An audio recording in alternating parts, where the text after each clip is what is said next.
Now we will connect our meta ad account with Trackocity. So to do that, come to the integration page. You'll see the option of connecting meta. Click on connect. Now you'll be asked to enter your password for your Facebook account. Enter the password and click continue. Now select the business portfolio that you want to choose, that you want to use in Trackocity. I've selected one here. Click continue and then select all the ad accounts that you want to select. I selected the ad accounts here. Click continue and hit save. And that's all you have to do to integrate your Trackocity account with Facebook ad account. As you can see here, this business has been connected to Trackocity. It's done. I'll click on got it and now it's done.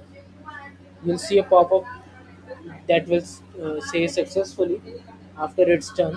That's how you connect Meta ad account with your Trackocity account.